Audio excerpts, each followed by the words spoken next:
Hello and shalom to everyone. प्रभु आप सबको आशीष व बरकत दे।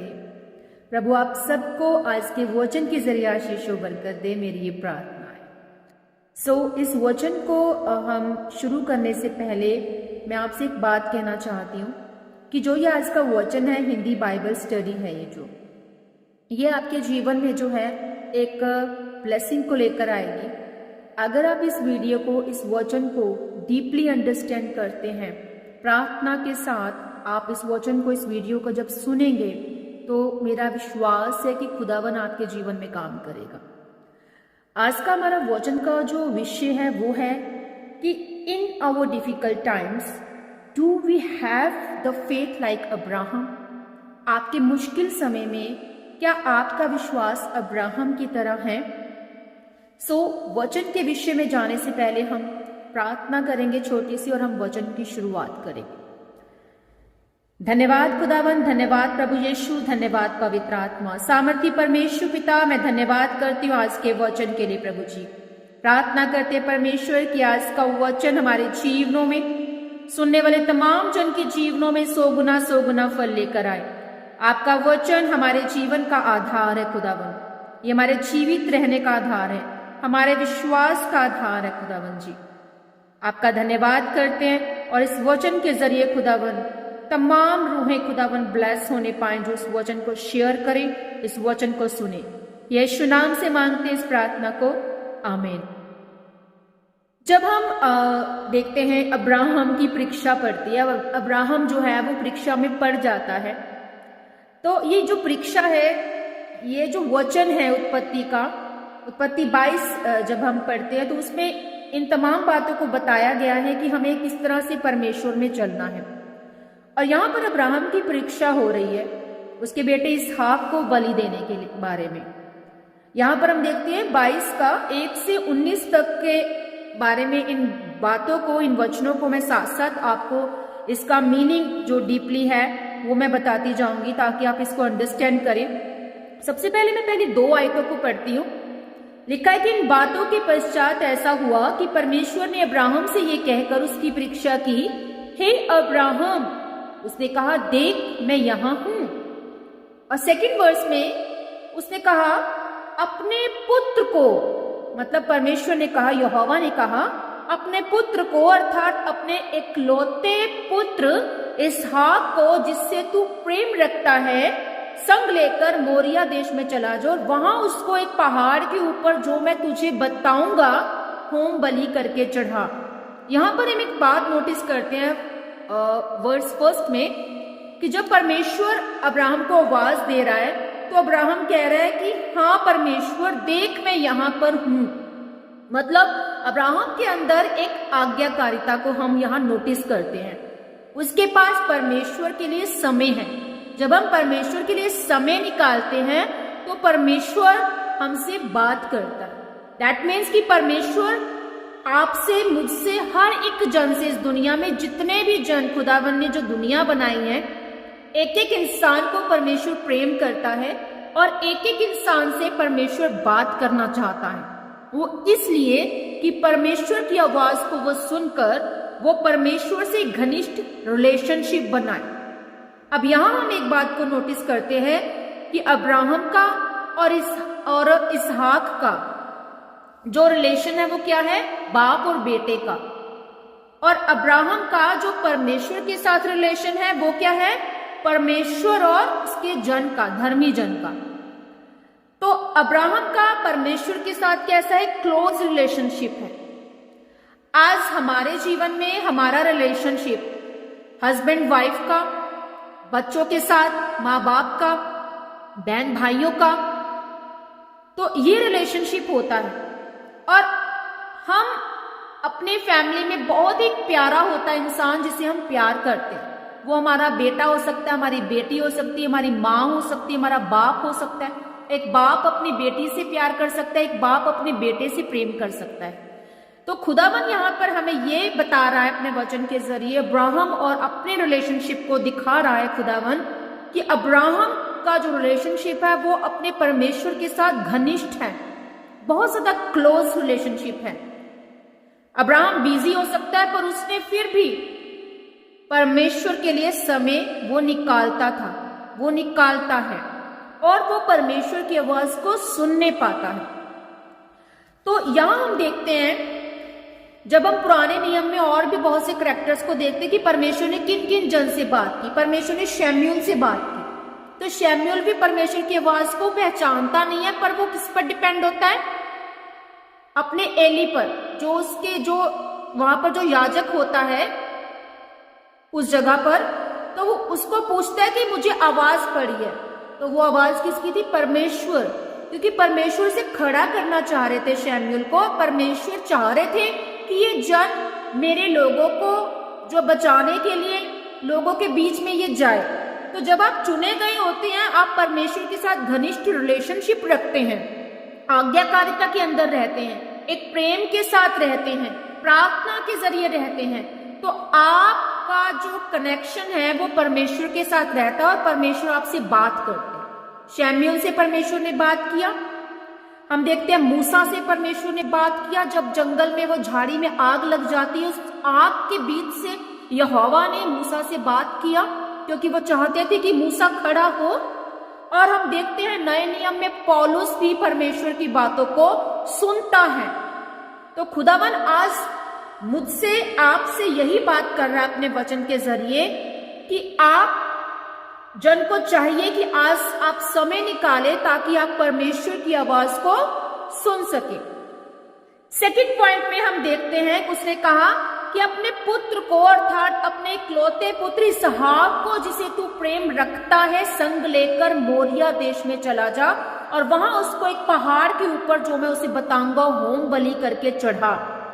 यहां पर हम देखते हैं, अब इस वचन में डीपली जाने से पहले सेकंड वर्स में हम अब्राहम के बैकग्राउंड में जाते हैं। अब्राहम के बैकग्राउंड को हम देखें तो अब्राहम से परमेश्वर ने वादा किया था 75 वर्ष की उम्र में। जब वो 75 साल का था, तब परमेश्वर ने वादा किया था कि मैं तुझे संतान दूंगा। और वो वादा कब पूरा हुआ?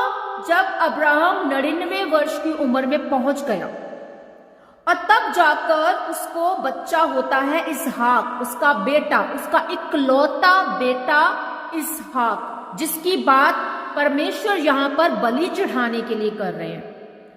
तो हम देखते हैं कि 25 साल के गैप के बाद वो वादा कब हुआ? 75 वर्ष की उम्र में। और बच्चा कब मिला? 99 वर्ष की उम्र में वो खुशी मिली अब्राहम को। और 25 साल के वेट के बाद उसे वो ब्लेसिंग मिली थी, जिसे परमेश्वर ने उससे मांग लिया। और परमेश्वर ने कहा कि तू ये जो तेरा बेटा है, इकलौता बेटा इसहाक, इसे संग लेकर मोरिया देश को जा। वहां पर एक पहाड़ है, उस पहाड़ पर जो मैं तुझे कहूंगा वो तू होम बलि चढ़ा। तो यहां हम देखते हैं कि अब्राहम आज्ञाकारिता में था। उसका प्रेम अपने बच्चे के लिए, वो आशीष जिस चीज के लिए आज हम लोग बहुत से ऐसे कपल देखते हैं जो तरसते हैं कि उनको बच्चा हो जाए, चाहे बेटी हो चाहे बेटा, पर उन्हें संतान का सुख मिले, क्योंकि वो दुनिया के तानों से, निराशा से वो भिड़ गए होते हैं। इतना ज्यादा अपने आप से फाइटिंग करते हैं, अपने फैमिली, अपने लोगों के बीच में, उन लोगों के बीच में रहना बहुत मुश्किल होता है जो ताने देते हैं, जो बातें सुनाते हैं। अब्राहम को भी बहुत कुछ सुनने को मिला होगा, सारा को बहुत कुछ सुनने को मिला होगा। अब्राहम उस सारा के वो बच्चा जिसके लिए वो तरसे। अब अब्राहम कह सकता था, परमेश्वर तू ये कैसे कर सकता है, तुझे शायद गलती लग गई है कि तू मुझसे क्या मांग रहा है। वो बच्चा जो तूने वादा किया, तूने दिया, अब तू ही उसको मांग रहा है। पर अब्राहम आज्ञाकारिता में था, एक विश्वास के साथ था कि मेरा परमेश्वर मेरे साथ है, वही देने वाला है, वही लेने वाला है, वो मुझे आशीष दे रहा है, वही मेरी आशीष को मेरे जीवन में वापस भी देगा। हम देखते हैं योना भविष्यवक्ता के बारे में। योना भविष्यवक्ता ने परमेश्वर की आज्ञा का उल्लंघन किया था। परमेश्वर ने उसे निनवे देश को जाने के लिए कहा था, पर योना ने ऐसा नहीं किया। अब आज परमेश्वर आपको कहे कि हाँ, पंजाब से तुझे जाना है असम, आप चले जाए चेन्नई में, तो परमेश्वर तो ये नहीं चाहता। योना ने ऐसा किया। परमेश्वर चाहता था कि निनवे के लोग बचे। पर यहां हम इस वर्ष में देखते हैं कि अब्राहम का प्रेम जो परमेश्वर के प्रति है वो आज्ञाकारिता को लेकर पैदा करता है। आज अगर आप परमेश्वर से प्रेम करते हैं तो आपके अंदर आज्ञाकारिता आती है और परमेश्वर चाहते हैं कि आप आज्ञाकारी बने और प्रभु के प्रति आज्ञाकारी आपको रहना है। चाहे आपके हालात, आपकी सिचुएशंस कैसी भी हो, आपको परमेश्वर की आज्ञा को उल्लंघना नहीं करना है। जब हम देखते हैं थर्ड और फोर्थ, उसमें देखते हैं अतः अब्राहम सवेरे तड़के उठा और अपने गधे पर काठी कसकर अपने 2 सेवक और अपने पुत्र इसहाक को संग लिया और होम बलि के लिए लकड़ी चीर ली। तब निकलकर उस स्थान की ओर चला जिसकी चर्चा परमेश्वर ने उससे की थी।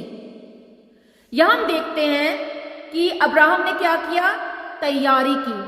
किसकी? बलिदान चढ़ाने की। आज हमारा बलिदान, ये यहाँ पर अब्राहम का बलिदान क्या दर्शाता है? परमेश्वर की आराधना करने को चलना, परमेश्वर के घर में जाना।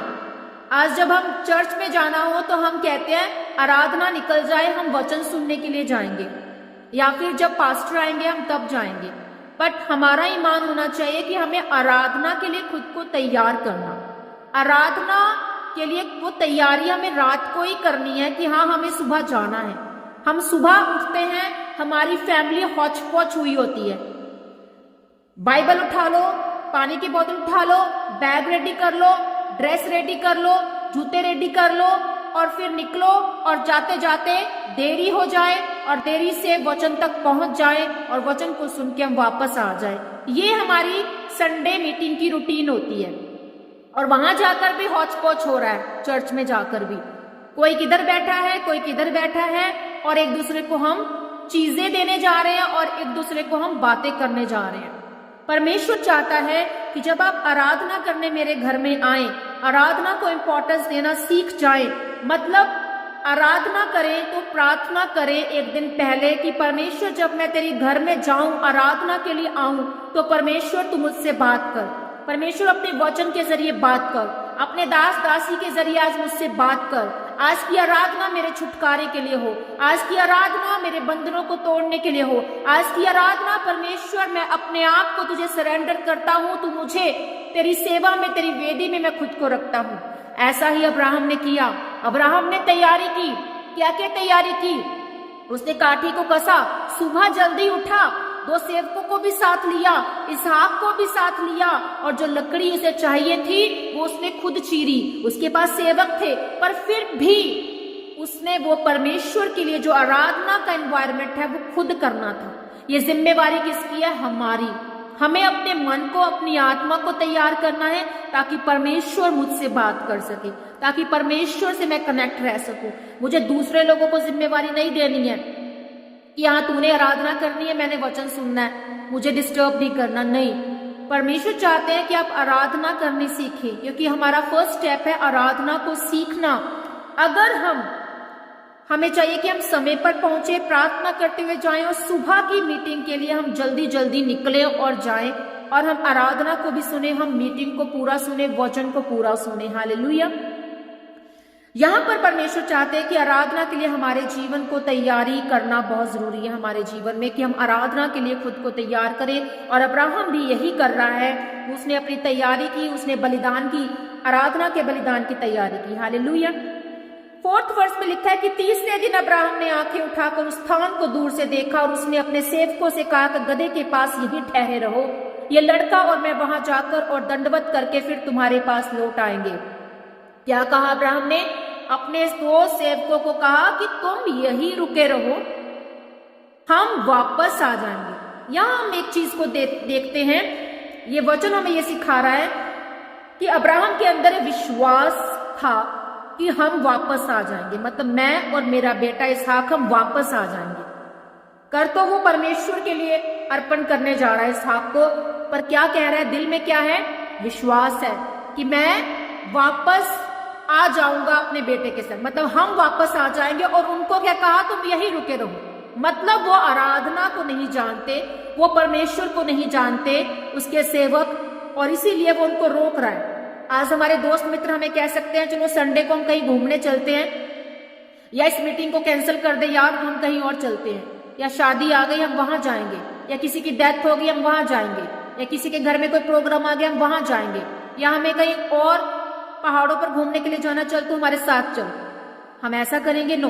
पर एक रियल क्रिश्चियन ये जानता है कि मेरे रिश्तेदार नाराज होते हैं तो हो जाए, मेरे लोग नाराज होते हैं तो हो जाए, मेरे दोस्त मित्र नाराज होते हैं तो हो जाए, क्योंकि हमें उनको नहीं खुश करना, हमें अपने परमेश्वर को खुश करना है। और अब्राहम यहाँ पर क्या कर रहा है कि 2 सेवकों को रोक कर वो आराधना के लिए जाता है, क्योंकि हमारे जीवन को देखकर उनका जीवन बदल सकता है। अब्राहम को वो देखते होंगे कि हाँ ये आराधना के लिए जाता, तो हो सकता है कि वो सेवक भी उसके बदल गए हों।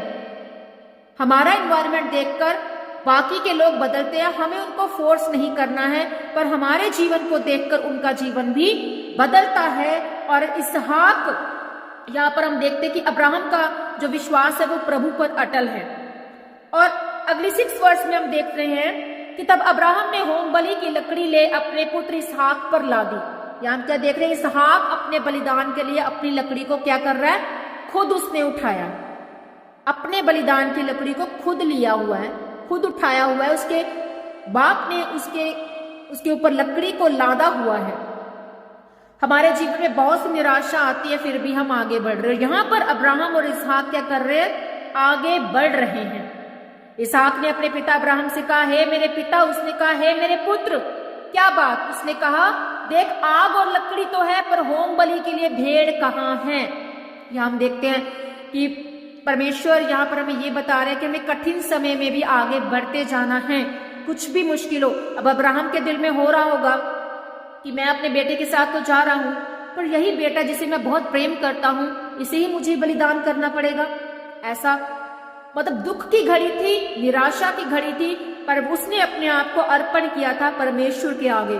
उसने ये सोचा कि परमेश्वर मेरा उपाय करेगा, परमेश्वर मेरे लिए सब कुछ रास्ते को निकालेगा, और मैं अपनी भागदौड़ जो सब कुछ है, जो स्ट्रेस है, वो सब कुछ परमेश्वर को सौंपता हूँ। और वो आगे बढ़ता रहा। और आज परमेश्वर का वचन हमें यही बताता कि हमें भी हर मुश्किल में आगे बढ़ते जाना है। और इसहाक आगे अपने बाप से पूछता है कि अब्राहम को पूछ रहा है कि पिताजी, कि ये सब कुछ जो चीजें तो अवेलेबल है, लकड़ी अवेलेबल है होम बलि के लिए, आग अवेलेबल है, पर जो होम बलि चढ़ानी है वो चीज, वो भेड़ कहाँ पर है? इसहाक कह रहा है कि वो भेड़ कहाँ पर है, मतलब कि, और आगे अब्राहम क्या कह रहा है कि परमेश्वर हमारे लिए जो है वो उपाय ही करेगा। अब्राहम ने कहा कि हे मेरे पुत्र, परमेश्वर होम बलि की भेड़ का उपाय आप ही करेगा। और वे दोनों संग संग आगे चलते गए। यहाँ पर हम देखते हैं कि आज हमारे लाइफ में, फैमिली में कोई टेंशन आती है, बीमारी आती है, कोई प्रॉब्लम आती है, कोई संघर्ष आता है, तो हम गिर जाते हैं। अगर एक जन विश्वास में है तो हम अपने साथ के बंदे को उठाते हैं, फैमिली को, और हम विश्वास के साथ उस लड़ाई को लड़ते हैं कि अगर आज हमारे जीवन में किसी वस्तु की घटी है, अगर आज हम बीमारी में हैं, अगर आज हम संघर्ष में हैं, तो परमेश्वर इसका उपाय करेंगे, परमेश्वर हमें चंगा करेंगे। हम परमेश्वर के खरीदे गए हैं, हम परमेश्वर के लहू से खरीदे गए हैं, परमेश्वर ने हमें चुना है, हम परमेश्वर के जन हैं।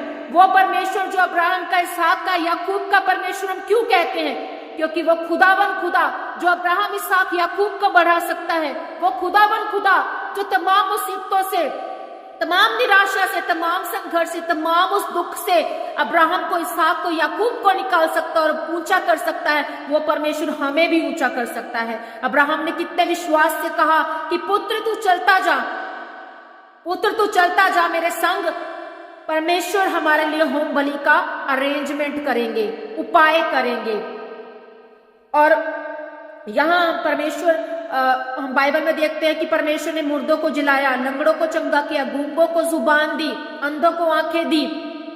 तो क्यों खुदावन इतने महान जो परमेश्वर प्रभु यीशु मसीह जैसे काम कर सकते हैं, तो क्यों ना हमारे जीवन में भी काम करेंगे।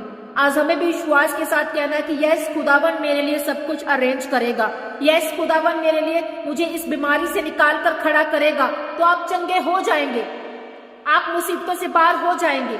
हर समय जो दुख और निराशा का आपकी लाइफ में आता है, वो आपको ऊंचा करने के लिए वो आपको लाइफ में आता है। और यहाँ खुदावन यही चाहते हैं कि कठिन समय में भी हम विश्वास भरी बातों को करें, और अगर हम फैमिली में हैं, हम सब फैमिली साथ में संग संग उस मुसीबतों को सहते हुए हम आगे बढ़े। परमेश्वर हमें छुटकारा देने वाला परमेश्वर है, परमेश्वर हमारे लिए सब उपाय करने वाला परमेश्वर है। हालेलुया। आगे हम देखते हैं 9th वर्ष में 9, 10 और 12 कि जब वे उस स्थान को जिसे परमेश्वर ने उसको बताया था पहुंचे, तब अब्राहम ने वहां वेदी बनाकर लकड़ी को चुन चुन कर रखा और अपने पुत्र इसहाक को बांधकर वेदी पर की लकड़ी के ऊपर रखा। इस वर्ष में हम 9 में देख रहे हैं कि आप देखें कि इसहाक क्या है, एक लड़का है, एक यंग वो बालक था, कोई बच्चा नहीं था। और जो अब्राहम है वो क्या है, बहुत बूढ़ा है।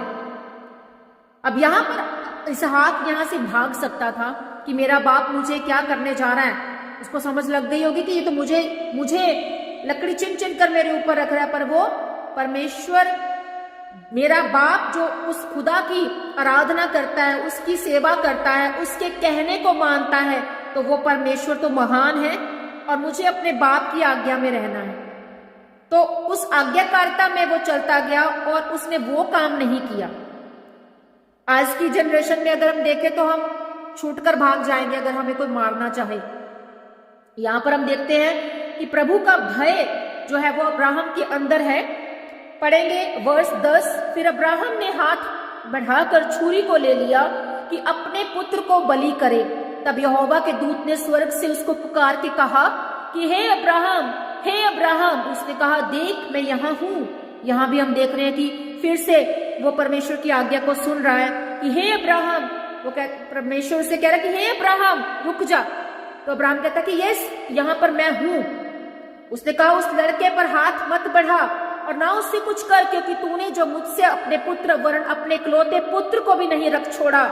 इससे अब मैं जान गया कि तू परमेश्वर का भय मानता है। नीति वचन में हम बहुत सी वर्सेस को देखते हैं जहां पर लिखा है कि परमेश्वर का भय मानने से क्या क्या आशीषें हमें मिलती हैं। अब्राहम के अंदर ये क्वालिटी को हम देखते हैं कि वो परमेश्वर का भय मानने वाला जन है। नीति वचन में लिखा है कि परमेश्वर के भय मानने से बुद्धि का आरंभ होता है। प्रभु का भय मानने से हमारे जीवन में धन, महिमा और आदर मिलता है। प्रभु का भय मानने से हमारी आयु बढ़ती है। प्रभु का भय मानने से बहुत सी आशीषें हमारे जीवन में आती हैं। एक हम बाइबल में एक उदाहरण देखते हैं। एक विधवा स्त्री के पास 2 ही दमड़ी थी, वो उसके लिए बहुमूल्य थी। वो 2 दमड़ी भी वो परमेश्वर को अर्पण कर देती है। मतलब उसके पास जो कुछ भी था उसने वो दे दिया खुदावन को। उसके लिए तो वो सब कुछ था। वो कंगाल औरत थी और उसके पास 2 दमड़ी थी, सहारे के लिए 2 दमड़ी थी, और उसने वो सहारा, अपनी बहुमूल्य चीज जिसे वो प्रेम कर सकती थी, उसने वो परमेश्वर को अर्पण कर दी। और एक और उदाहरण हम देखते हैं, एक बहन है, हम देखते हैं एक औरत जो बहुमूल्य इत्र उसके पास है, उस इत्र की शीशी को वो तोड़ देती है और इत्र को वो परमेश्वर के प्रभु यीशु मसीह के चरणों में उंडेल देती है। प्रभु यीशु मसीह के चरणों में उंडेल कर उसे, बाकी जन कहते हैं कि इसको क्या मिला, इसे गरीबों में, कंगालों में बेचा जा सकता था, पर उस औरत के लिए वो बहुमूल्य थी। वो उसे अमीर बन सकती थी, उसको बेच सकती थी, पर उसने अपना दिल, अपनी आत्मा परमेश्वर के आगे समर्पण कर दी। अपने आप को, वो जो जिस चीज से प्रेम आज हमें दुख तकलीफ हो उसको दूर करते हुए, उस चीज को अगर हम परमेश्वर के आगे समर्पण करते हैं, अर्पण करते हैं, तो परमेश्वर उस बीज को, उस चीज को, उस अर्पण को, उस समर्पण को परमेश्वर देखता है। और आपके लिए आज बहुमूल्य क्या है? क्या आज आपका बहुमूल्य आपका बेटा है, आपकी बेटी है? क्या आज आपके लिए बहुमूल्य आपकी वाइफ है, आपका हस्बैंड है? तो अगर आज आप बहुमूल्य किसी भी चीज को समझ रहे हैं, आज आपका हस्बैंड अगर बिगड़ा हुआ है, मत करें उससे बहस, उसको परमेश्वर के हाथों में सौंप दे और प्रार्थना करें कि परमेश्वर उसको बदले। आज अगर आप अपने बच्चे के लिए, आप स्ताव में है, पीड़ा में है, तो अपने बच्चे को आप परमेश्वर के हाथों में सौंप दें कि परमेश्वर, ये संतान तेरी ओर से है, तूने मुझे दी है। ये हस्बैंड, ये वाइफ तेरी ओर से है, तूने मुझे दिया है। तेरी बुद्धि, तेरी समझ, तेरी आशीष इनके जीवन में काम करे। हालेलुया। तो अगर आज आप इस तरह से अपनी बहुमूल्य चीज को आप परमेश्वर को अर्पण करते हैं तो परमेश्वर आपसे खुश होता है, आनंदित होता है। और यहाँ हम देखते हैं अब्राहम भी अपने इकलौते बेटे इसहाक को संग लेकर चला और परमेश्वर इससे खुश हुआ, क्योंकि जैसे जैसे वो बढ़ता गया परमेश्वर के प्रति जो उसका प्रेम था वो और ज्यादा बढ़ता गया और अपने बेटे के प्रति जो प्रेम था वो घटता गया। उसे एहसास हुआ कि परमेश्वर ने ये जो चीज मुझसे मांगी, जो बेटा मुझसे मांग लिया, मतलब कि खुदावन चाहता है कि मैं उससे अपने तन से, अपने मन से, अपनी आत्मा से प्रेम करूं। तो आज हमें परमेश्वर से प्रेम करना है, परमेश्वर की आज्ञा को मानना है कि जो परमेश्वर आपके जीवन में चाहता है। हालेलुया। सो अनमोल बातों को प्रभु के आगे, अनमोल चीजों को प्रभु के आगे, अनमोल रिश्तों को प्रभु के आगे हमें अर्पण करना सीखना है। आगे हम देखते हैं 13 वर्ष में कि तब अब्राहम ने आंखें उठाई और क्या देखा कि उसके पीछे एक मेढ़ा अपने सींगों से एक झाड़ी में फंसा हुआ है। अतः अब्राहम ने जाके उस मेढ़े को लिया और अपने पुत्र के स्थान पर उसे होम बलि करके चढ़ाया। परमेश्वर को सब कुछ मालूम है और यहाँ पर हम देखते हैं कि परमेश्वर अब्राहम को नहीं पता है कि परमेश्वर ने तो मेढ़े का अरेंजमेंट कर दिया। जैसे जैसे वो परमेश्वर की ओर बढ़ रहा था वैसे वैसे मेढ़ा भी हो सकता है परमेश्वर ने पहले से ही जो है वो अरेंज कर दिया। उस जगह पर मेढ़ा मौजूद था और परमेश्वर विश्वास योग्य है। परमेश्वर चाहता है कि आप विश्वास में चलते जाएं। यहाँ अब्राहम भी विश्वास में चलता जा रहा है। जब हम प्रभु के कार्य को देख नहीं सकते हैं तब भी हम प्रभु के लिए काम कर रहे हैं, ऐसा परमेश्वर चाहता है कि हमारे अंदर विश्वास होना चाहिए। अब्राहम को नहीं पता था कि मेढ़े का अरेंजमेंट हो चुका है। ठीक है जी, ठीक है खुदावन, मेढ़े का अरेंज तो हो गया है। अगर उसे पहले ही पता लग जाए, ठीक है, तो वो सब चीज व्यर्थ है। वो वापस चला जाएगा और खुदावन से कह सकता था कि परमेश्वर ये तूने क्या किया, मेढ़े का अरेंजमेंट तो है, भेड़ का अरेंजमेंट तो है, सब कुछ है बलि के लिए, तो मैं अपना बेटा क्यों कुर्बान करूं। पर नहीं, वो जब आप चीजों के प्रति अनजान है, जब आप प्रार्थना करते जा रहे हो और जिस आशीष को आप मांग रहे हैं, आप कहें कि आज आप बीमारी में हैं, आप परमेश्वर से कहें कि परमेश्वर मुझे कब तू चंगा करेगा, किस दिन चंगा करेगा, ये आप नहीं जानते। आप निरंतर परमेश्वर से विश्वास के साथ प्रार्थना करते जा रहे हैं और एक दिन ऐसा आएगा आपको पता भी नहीं चलेगा जब आप हील हो जाएंगे, जब आप अपनी बीमारी से हील हो जाएंगे, जब आप संघर्षों से हील हो जाएंगे, जब आप अपनी प्रॉब्लम से हील हो जाएंगे, अपनी सिचुएशन से हील हो जाएंगे, तब आप परमेश्वर की आशीष को इस मेढ़े की तरह अपने जीवन में देखने पाएंगे। हालेलुया। आगे हम इस वचन को हम समाप्ति की ओर लेकर जाएंगे। देखेंगे कि 14 वर्ष में लिखा कि अब्राहम ने उस स्थान का नाम यहोवा यीरे रखा। इसके अनुसार आज तक भी कहा जाता है कि यहोवा के पहाड़ का उपाय किया जाएगा। मतलब यहोवा यीरे का मतलब है कि परमेश्वर उपाय करेगा, और हम देखते हैं कि परमेश्वर ने यहाँ मेढ़े का अरेंज किया। इसी तरह से आज अगर आपका विश्वास है कि मेरे लिए परमेश्वर सब कुछ उपाय करेगा, मेरे लिए परमेश्वर सब कुछ अरेंज करेगा, मेरा खुदावन मेरे साथ है। हालेलुया।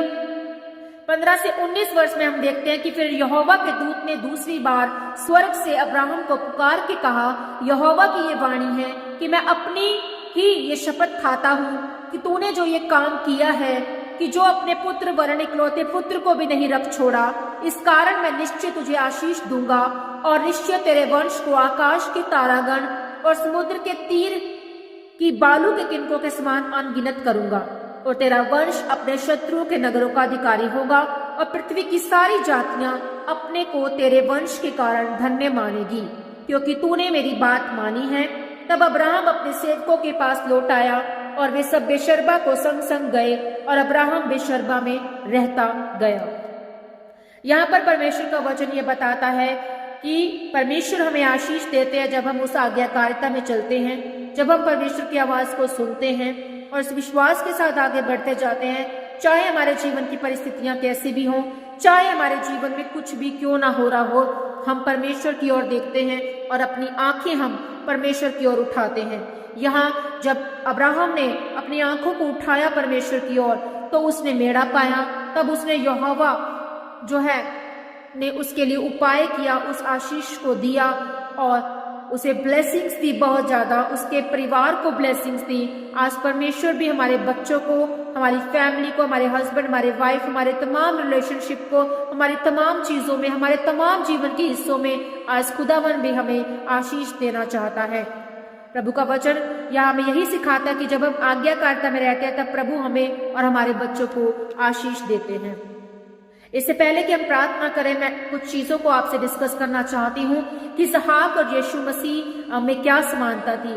हम देखते कि इसहाक जो है वो अब्राहम का इकलौता बेटा है और जो यीशु मसीह है वो भी परमेश्वर के इकलौते पुत्र हैं। अब्राहम अपना बेटे को बलिदान करने को तैयार था और देखते कि पिता परमेश्वर भी अपने बेटे को बलिदान करने के लिए वो यीशु मसीह को भेजते हैं। इसहाक भी अपना बलिदान का लकड़ी स्वयं उठाकर चलता है और जो यीशु मसीह है अपने बलिदान के लिए स्वयं क्रूस को उन्होंने उठाया। तीसरे दिन अब्राहम और इसहाक पहाड़ पर पहुंचे और यहाँ हम देखते हैं कि तीसरे दिन यीशु मसीह मौत से जी उठे। फिर हम देखते हैं कि यहोवा यिरे मतलब परमेश्वर ने मेढ़ा प्रदान करके अब्राहम के लिए उपाय किया और हम देखते हैं कि यीशु मसीह के बलिदान के द्वारा हमने पापों की क्षमा का उपाय पाया। अगर यीशु मसीह ये सब कुछ ना करते तो आज हमें ये ना मिलता काम कि हाँ हम पापों से हमें शिफा मिलती।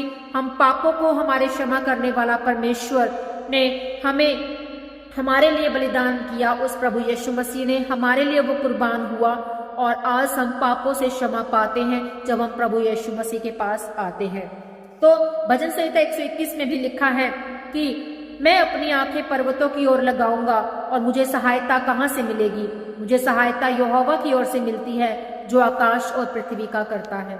तो आज अगर आपके जीवन में कोई भी मुसीबत है, कोई भी परेशानी है, आपको अपनी आंखें उस परमेश्वर की ओर उठानी है जैसे अब्राहम ने उठाई और उसने पाया मेढ़ा और वो उपाय और उसने आशीषों को पाया।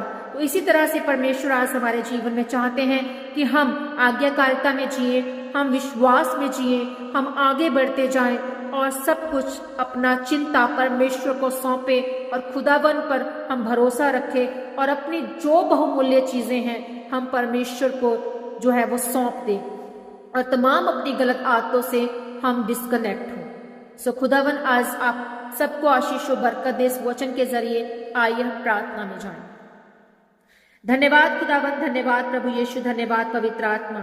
पिता परमेश्वर मैं आपका धन्यवाद करती हूँ आज के वचन के लिए, आज के समय के लिए, इस खुदावन जो आपने हमें वचन दिया। खुदावन जी विश्वास करते प्रभु ये वचन सुनने वालों के जीवनों में और मेरे जीवन में खुदावन जी 100 गुना फलों को लेकर आए।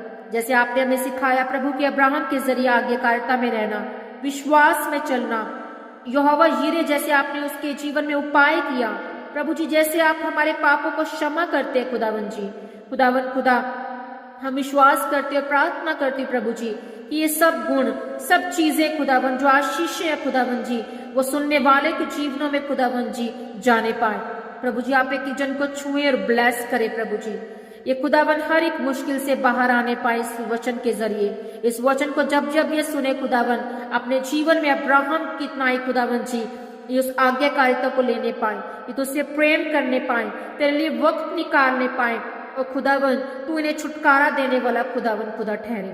प्रभु तू इनके लिए तमाम उपाय, तमाम वो चीजें जो अरेंजमेंट खुदावन तू करने वाला परमेश्वर ठहरे खुदावन खुदा, और हर एक पाप से ये खुदावन जी छुटकारा पाने पाए। खुदावन इन्हें अपने लहू से धो और पाक साफ कर। जितने भी जन इस विश्वास के साथ इस प्रार्थना को रिसीव कर रहे हैं और साथ में मेरी प्रार्थना कर रहे हैं खुदावन खुदा आप अपने लहू से इन्हें शुद्ध करें, इन्हें माफ करें, इन्हें साफ करें खुदावन, इनके मन को बदले खुदावन और पवित्र आत्मा के जरिए खुदावन जी ये तेरे नजदीक खुदावन जी जाने पाए।